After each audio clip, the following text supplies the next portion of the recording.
Você vê que ele tem o corte de cabelo oficial do neonazista, né? Que é aquele corte que raspa aqui, deixa uma pontinha atrás.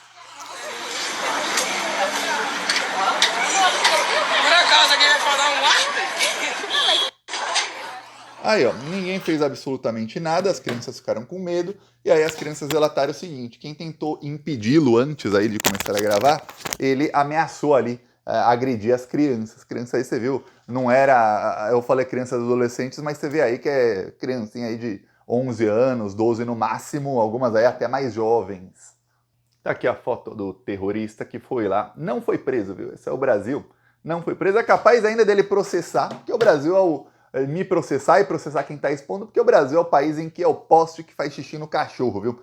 E aí o que acontece? Você deve estar aí consternado, pensando, Thiago, já estão invadindo escolas esse pessoal. Sim. Vou falar em inglês por quê? Porque essa doutrina veio dos Estados Unidos. Parlamentares trumpistas começaram nos Estados Unidos já faz... Antes do Trump ser presidente, começaram lá em 2014, 2015, com um projeto dizendo que as crianças estavam começando a ter smartphone, né? E aí as crianças estavam começando a ter smartphone lá também. 2014, 2015 foi quando deu o boom dos smartphones no Brasil. Nos Estados Unidos foi 2012, 2013, 2 anos antes. E aí o que acontece? Eles estavam começando a incentivar crianças a gravarem seus professores nas escolas. Para quê? Para que se o professor falasse alguma coisa que eles não gostam, eles pudessem pedir a demissão do professor. Lembremos, nos Estados Unidos, a lei trabalhista diz que a pessoa pode ser demitida por literalmente qualquer motivo. Qualquer motivo. Eu estava vendo faz aí alguns anos um caso aí de jurisprudência em que o chefe falou para o funcionário: olha, você não pode fumar. E aí o chefe descobriu que o funcionário fumava em casa. Nunca fumou na empresa, mas fumava em casa. E o chefe demitiu o funcionário. E aí o funcionário entrou na justiça para falar: não, eu não fumo na empresa, eu não estou num cargo aí que precisa de fôlego, alguma coisa assim, que fumar atrapalhe ou não.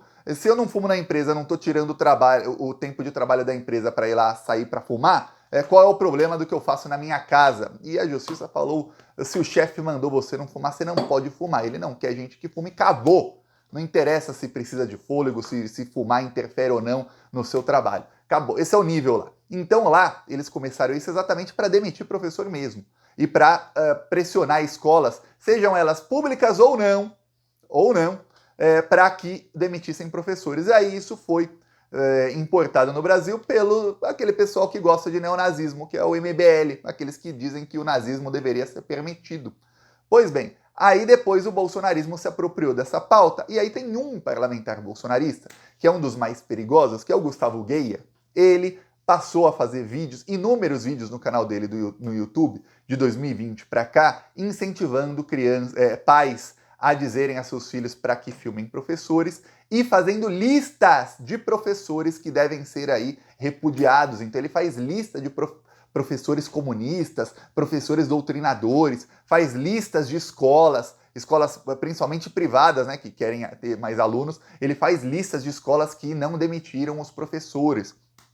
Bem perigoso. A gente tem que lembrar uma coisa: a esquerda, antigamente, fazia um trabalho de base. Então você via ali, 30, 40 anos atrás, os petistas, eles iam nas comunidades, falavam, tentavam conscientizar as pessoas. Era um trabalho difícil, mas era um trabalho de base. Falar: olha, a gente ajuda aqui, fazia uma doação ali e tal, e falava: olha, mas você tem que se conscientizar. Na hora de votar para vereador, vota num vereador aqui do PT que a gente vai fazer aqui o saneamento básico do seu lugar, a gente vai fazer um programa, vota no candidato. E aí o PT foi se tornando aí, até hoje, é o maior partido de esquerda da América Latina. Só que chegou um momento, cerca de 15 anos atrás, mais ou menos, em que esse trabalho foi começando a ser feito cada vez menos, e cada vez menos e menos e menos. E aí quem começou a fazer esse trabalho foram igrejas evangélicas.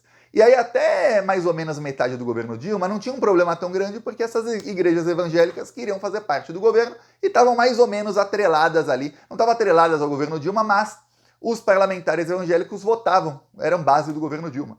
Isso mudou em 2014, um Congresso Nacional muito mais fascista do que... Fascista não, muito mais de extrema direita, mais extremista do que era antes. Foi eleito e os evangélicos mudaram para ser contra o governo Dilma. E ali começaram os evangélicos a ir para o lado do bolsonarismo, que nem tinha esse nome. E aí o que acontece?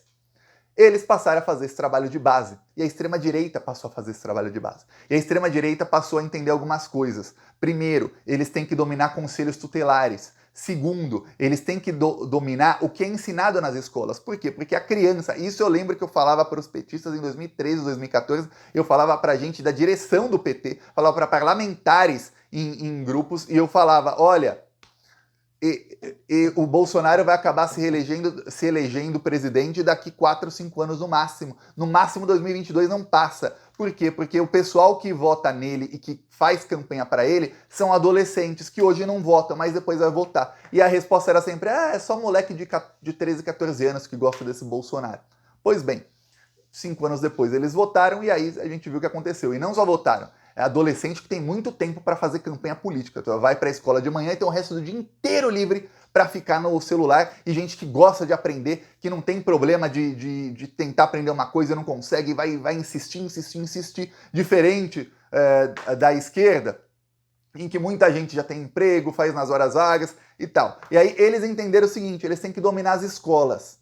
Porque se as crianças de 7 anos passarem a infascistar, eles sabem que daqui 9 anos essas crianças estão com um título de eleitor na mão. Se as crianças de 10 anos começarem a enfascistar, eles sabem que daqui 6 anos apenas, em 2030, eles já estão votando. Se os adolescentes de 12, 13 anos começarem a enfascistar, eles já sabem que um adolescente de 13 anos hoje, ele vai votar em 2028. Um adolescente de 12 anos hoje, ele vai votar em 2028. Já vai ter 16 anos. Então eles estão focados 100% nisso aí. Aí o que acontece? A esquerda não. Aí o Gustavo Geyer é um dos líderes desse movimento. O Gustavo Geyer foi num evento na Bahia com dinheiro público. Lembremos, ele não viaja, ele não paga as próprias passagens de avião, nunca. Ele vai para os Estados Unidos pedir sanções ao Brasil, ele vai com dinheiro público. Ele fica em hotel com dinheiro público. Ele vai para a Bahia, ele vai com dinheiro público. É o Gustavo Geyer. Foi lá na Bahia e olha só o tipo de incentivo que ele faz quando ninguém tá vendo. E dessa vez, felizmente, foi filmado, então eu posso mostrar aqui para vocês. Ele não faz o incentivo, lembre-se, baseado em argumentos reais. Ele não falou, tá acontecendo isso, precisamos fazer aquilo. Não.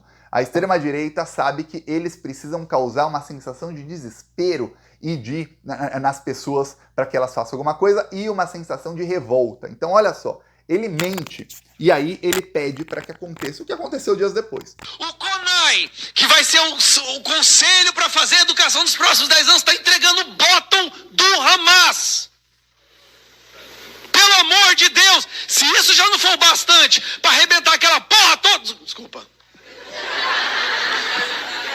Se isso não for o bastante para arrebentar aquela merda toda, eu não sei o que é. Hamas está entregando o bottom do Hamas. Ele repete. Tá aqui. Aí ele fala que o Conselho Nacional de Educação está nas suas reuniões entregando botões do Hamas e que tem que quebrar tudo. E aí o discurso dele aí não foi um discurso de 20 segundos apenas, obviamente, foi um discurso aí de quase 1 hora. Ele fala o quê? Ele fala que, olha, a gente tem que começar a ver o que está sendo ensinado nas escolas, porque o Conselho Nacional aí está mandando fazer doutrinação comunista, doutrinação de esquerda, doutrinação de ideologia de gênero, essas coisas que eles inventam, que a extrema-direita inventa, tá mandando fazer essa doutrinação nas escolas. É isso que os professores estão fazendo, tem que ir lá ver. E aí o que acontece? Os bolsonaristas se sentem e falam, caramba, peraí. E aí cria na mente deles aquelas duas coisas. Primeiro, o desespero. Eles acham, estão ensinando nossas crianças a serem terroristas? Botam do Hamas, eles acham que o Hamas é o pior grupo terrorista da história da humanidade. Nossa senhora, como assim? Outra coisa, se o Hamas é contra Israel e Israel está na Bíblia, esse pessoal é do anticristo, esse pessoal é do demônio, aí já vai... Eles vão construindo isso na cabeça dos bolsonaristas. E os mais radicais falam o quê? Peraí, então eu vou lá destruir aquela P toda. Aí ele fala, destruir aquela porra toda. Aí ele pede desculpa e a plateia ri. A plateia achou engraçado que ele pediu desculpas, não porque mandou destruir, mas porque ele falou um palavrão. Aí ele repete com outro palavrão, ele fala, aquela merda toda. Aí ele fala... Então ele só pediu desculpa para quê? Para todo mundo rir e para ele repetir, para entrar na cabeça por aqui e por aqui. Ó. Se não entrou na primeira, vai entrar na segunda. Tem que ir lá e destruir tudo.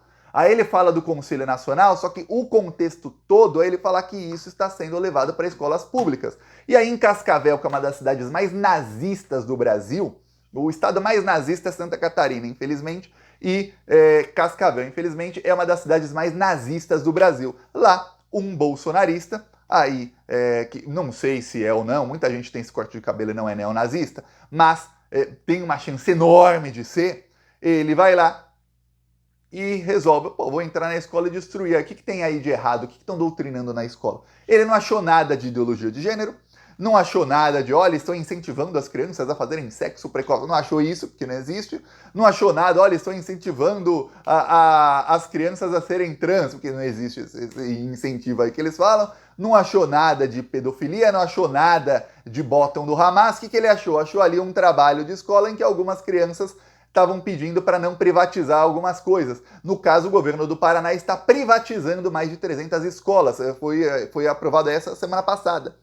Então, obviamente, muito provavelmente os trabalhos eram sobre privatizar escolas. Porque você pensa, caramba, se o Estado gasta, vamos supor, 1 milhão por ano numa escola, não gasta nem metade, mas vamos supor, 1 milhão por ano numa escola, e a escola é ruim, imagina se o Estado der 1 milhão para uma empresa que tem que lucrar e que só pensa em lucro, para essa empresa gerenciar essa escola. O que tá ruim vai ficar 100%, mas vai ficar 100 vezes pior. Vai ficar muito pior, porque agora tem o lucro envolvido. Aí vão falar, não, mas é que no Estado todo mundo rouba. Pô, uma empresa que pega 1 milhão, vai pegar 500 mil, vai ser lucro. Isso não é o mesmo que roubar? Metade? E aí fica só 500 mil para a escola. Pô, pelo amor de Deus. Você aí, você gosta aí da sua empresa de telefonia, da empresa de internet, da empresa de luz da sua casa, faz um serviço bom, você acaba a luz, mas em menos de meia hora volta, você fica sem. Você vai com o seu celular em qualquer lugar, tem sinal, nunca dá problema na sua internet, se dá problema, eles assim resolvem. É boa a gestão privada desses serviços? Imagina a gestão privada de escola. O tamanho da doutrinação que vai ter. Por isso que os bolsonaristas querem privatizar a escola. Aí, como a única coisa que ele achou foi ali, pô, crianças que não querem que privatize a própria escola em que elas estudam. Que crime dessas crianças não quererem que a própria escola seja privatizada, né? Que os professores sejam demitidos para colocar gente que vai fazer doutrinação neonazista. Pô, as crianças não querem isso. Aí ele vai lá e se sente no direito de fazer isso. Só que não é só ele, são inúmeros. Esse parlamentar já deveria estar preso. O Gustavo Guerra deveria estar preso. Ele é um dos mais perigosos parlamentares e o pior, ele é um dos que tem maior alcance. E tão perigoso e com alcance tão alto. Ele é muito mais perigoso que outros aí da extrema-direita que a gente dá mais atenção, porque ele está diretamente envolvido na luta para doutrinar todas as crianças com doutrina neonazista. E aí, por quê? Porque ele sabe, e o bolsonarismo sabe estar investido nisso, que essas crianças crescendo, daqui a poucos anos elas estão com um título de eleitor. E alguns falam, não, mas muitas crianças têm os pais que são de esquerda e tudo mais. Não adianta nada. Quanta gente a gente já não viu que os pais são de esquerda e o filho é neonazista, porque os adolescentes não escutam os pais, e cada vez menos vão escutar, porque hoje, muita gente falava, quando eu era adolescente, porque hoje a TV está deseducando as pessoas. Imagina isso aqui. 24 horas na mão de uma criança, de um adolescente. Imagina isso, com a doutrinação sendo feita até na escola, que é o que eles querem. É esse o planinho deles aí. A boa notícia aí é que eu já falei aí com o meu amigo Léo Bastos da TV Repensar, que já vai acionar aí a Procuradoria-Geral da República contra o deputado e vai ligar aí os dois fatos e outros fatos que estão acontecendo também em escolas, de bolsonaristas invadindo, e a gente sabe quem é o principal incentivador dessa desgraça toda. E é muito fácil para a Procuradoria fazer aí o link, é só ver que com certeza o terrorista aí em questão segue o Gustavo Guerra, então com certeza ele já foi aí bombardeado com conteúdos que levaram essa pessoa a se radicalizar cada vez mais a ponto de invadir escola, né? E ameaçar aí bater, matar as crianças. É isso. Eu peço aí a sua inscrição no canal, seguiremos aqui sendo resistência